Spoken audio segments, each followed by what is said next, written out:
Welcome to Sober.Coffee, a weekly coffee chat sharing experience, strength, and hope for anyone on the sober road to recovery.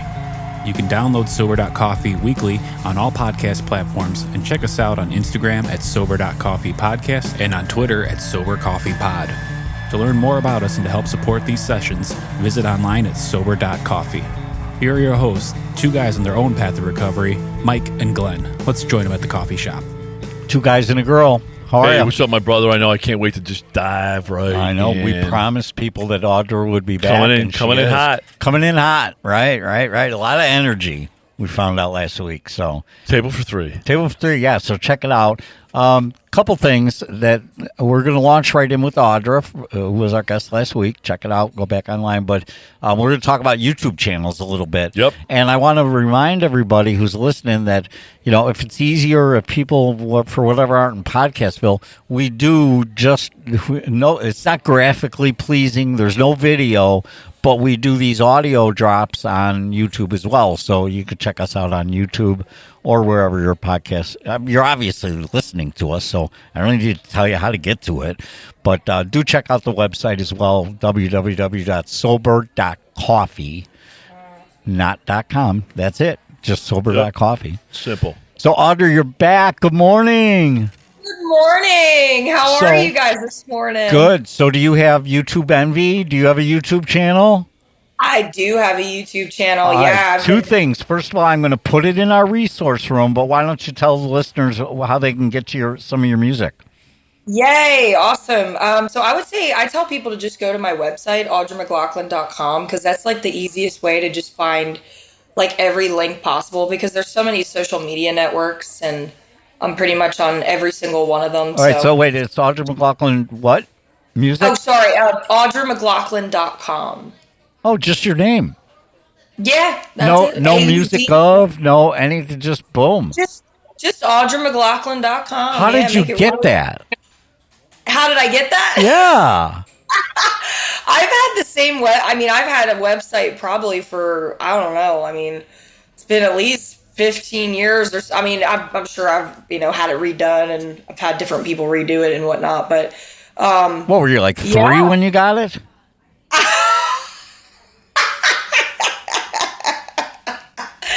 I don't know. My mom was just always on top of that kind of stuff. She's like, we need to make sure you have a website and all that kind of thing.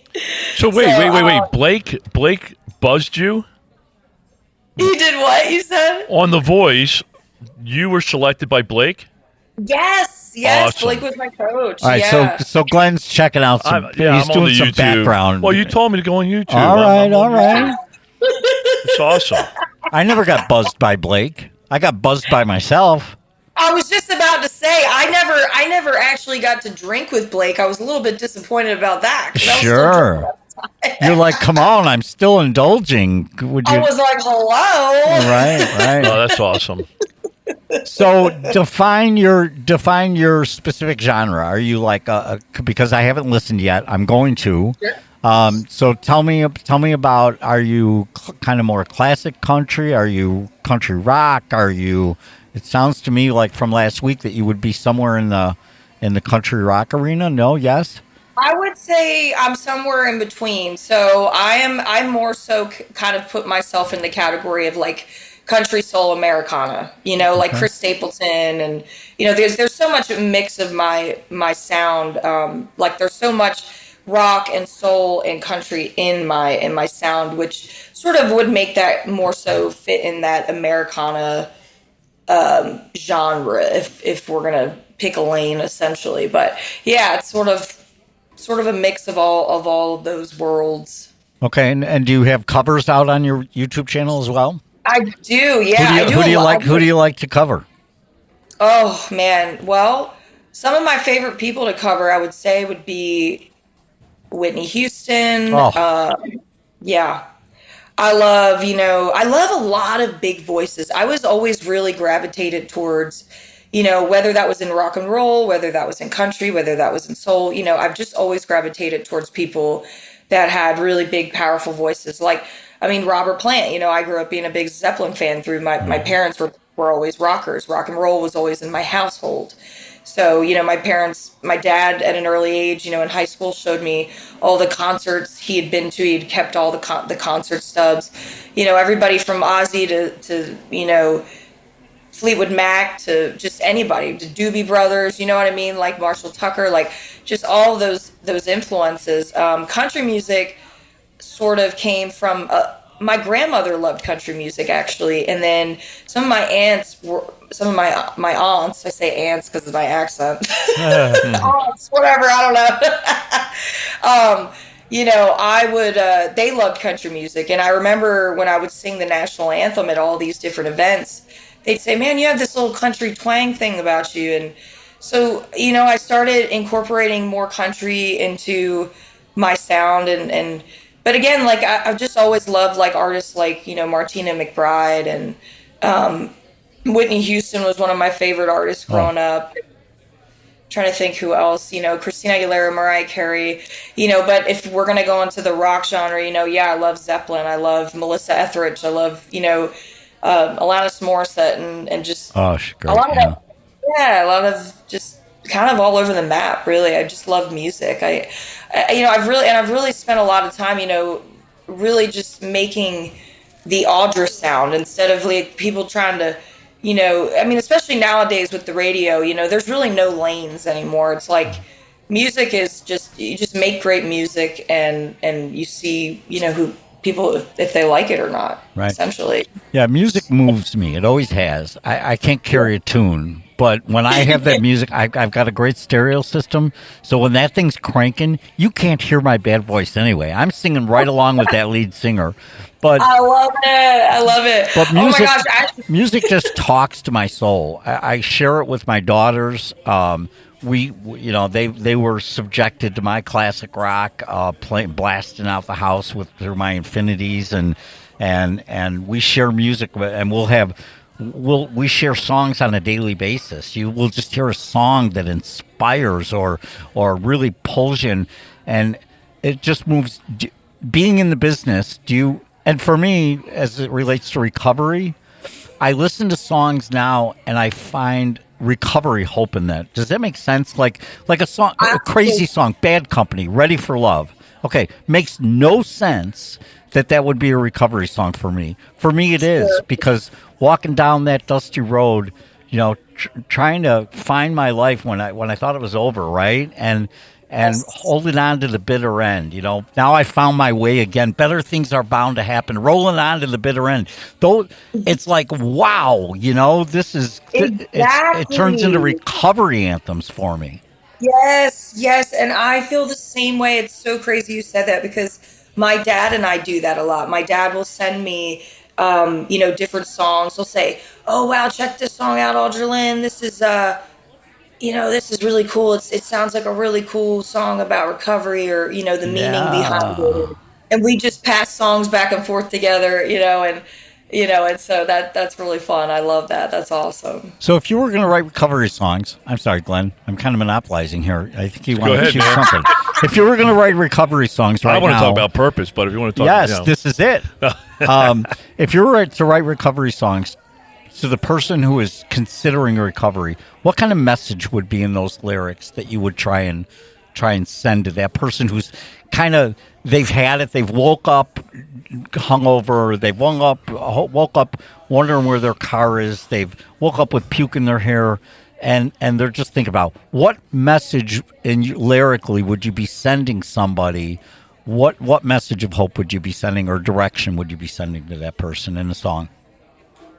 Well, I would definitely hope that I would want it to be something that was uplifting, So one of my songs actually that I have out right now is a song called Hate Being Me. And the whole purpose behind that is talking about all of these things that we think about ourselves. I'm too short, I'm too tall, too fat, too small, all of those things that we think about ourselves, right? Because, I think the biggest thing when we come into recovery is we realize that we don't like ourselves. There's something within us that is haunting us, or I don't know, you know what I mean? Like, it's like we have some kind of internal pain in us that I think for me, like, I want to just put out a message of hope, and, that they can pull through or, you know, I'm just trying to think of different, you know, lyrics maybe I would use, but, you know, seeing the light, essentially, you know, seeing, like I have a song that I wrote called, it's not out yet, but it's called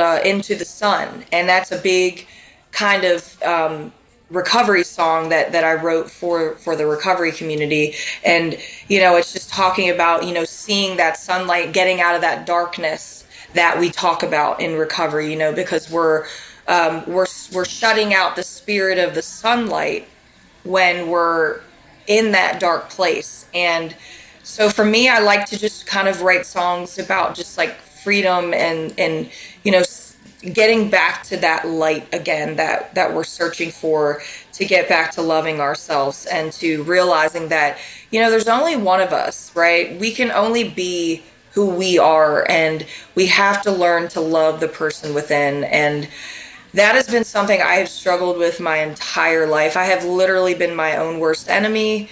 And so for me, I've had to kind of, in a way, like, talk to myself in the mirror, like, and say, okay, you are worthy, you are good enough, you can do this, you know, you do deserve this. And that's where a lot of those inspirations with my songs come from, is just trying to tell myself those things so I can believe it, to be able to tell others so they can believe it for themselves. Yeah, I love that. You know, I love the hate being me. Mm-hmm. I mean, I felt that every day. I looked in the mirror in my alcoholic hell. I'm like, and I think that self-perpetuated the cycle. You know, I hated being me. I need to escape. You know, so I drank, and then the more I drank, the more guilt, shame, self-remorse, self-hate. I hate being me. I drank again, right? And so now you go, maybe I'm not today. I'm not at the point where I say I love being me, but I'm definitely at the point where I say I'm okay being me. Yes, exactly. You know, I'm not sure if love being me, if I'm ever going to get there, right? I don't know. I tell Mike all the time, I don't know the definition of all these words, but I can tolerate myself today. I'm proud of who I am today, and I'm okay being me today. And it's a game changer when you walk into different situations, right? I don't care what people think of me anymore, because I'm really confident. I'm okay with the product that I'm delivering today. And then, you know, when we talk about purpose, you know, I have a piece of me that's a marketer, right?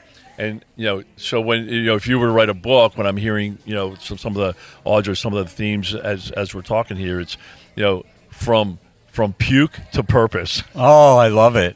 Oh, you are a marketing genius. Yeah. I want to see the cover art on that one. Yeah, totally. Hey. But man, what just, you know, and I wish, this is not a visual, you know, podcast, you know, we're not Joe Rogan, but I wish people could see, I know they can sense from your voice inflection and you know, they can sense your sparkle, but seeing your sparkle amplifies your audio sparkle, if that makes any sense. Thank you guys so much. I just try to be me, you know, and which is something I try not to be. Sometimes being me is really okay. Right. You know, and it's so funny because I was just thinking about that, you know, recently, for so long I tried to run from being myself. You know, it was like I tried to put on all these different acts to fit in every crowd that I could. It was like I was like almost like a chameleon, you know. It was like I'd sort of try to fit in with this group and that group and this group, and when you do that, you don't know who you are. Yeah, well, I guess you do. I'm a chameleon. Yeah, I'm like, I'm a chameleon. I'll fit in here, there, everywhere. Now I'm just like, you know what? You either like me or you don't, and I'm okay with that. So is there a sober, like, community in, I'm assuming in Nashville, there's got to be a sober community. Yes. Oh my gosh. The sober community here is honestly, I'm so grateful that I decided to start my journey here. I mean, when I say that you can find a group or a meeting anywhere really at any time of the day. And then also, you know, the great thing is that there's Zoom, and you can get on a meeting every hour, you know. That's awesome. Yep.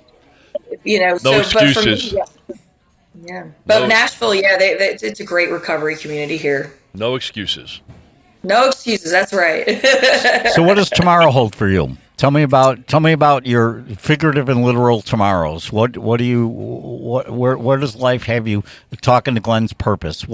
What's on your radar the next couple of days, the next couple of weeks, months, years for you? Yeah, I'm one of those kind of people that, of course, being in the business that I'm in, I have to set goals and I try to manifest things and, but I also really try to stay in the moment today. Like for me, of course, my dreams and my aspirations and things that I'm trying to see for myself that I'm trying to work up to is, man, I'd love to be back out there touring, right? I'd love to be, I can't wait to release my music to hopefully get out to the masses and especially to my people, out there struggling, and to get my music and my message to them, especially, and in hopes that my music will just help them and uplift them and relate to me somehow and know that, even people that are just out there in the public eye, like we're all kind of struggling and we're all just, so for me, I think I hope I see myself on, bigger stages and, out there just talking about my message and my purpose and but for me, like I said, a lot of my life right now is I try to stay in that present moment and I try to sort of like tackle the day as it comes. And, I used to really plan so far ahead, and I think that's what got me, my anxiety like crazy, so now as of course we're taught in recovery to stay in the moment and make goals and plans, but I see myself always doing music. I don't know in what capacity that looks like. I obviously know that God has the answers and he'll lead me to wherever I'm supposed to be. And so I try to trust in that today. Of course, there's times when I try to run the show, as we know, I try to be the director of my show, and that never works out too great. So I try to let my creator sort of lead me, and speak to me in ways to, okay, this is what I got to do next. This is, and take those steps in between. But yeah, I want to put out a record. I want to get back out on tour. I want to tour with a band and just get out there and start meeting people and spreading my purpose and my message. Man, that's awesome. It is awesome.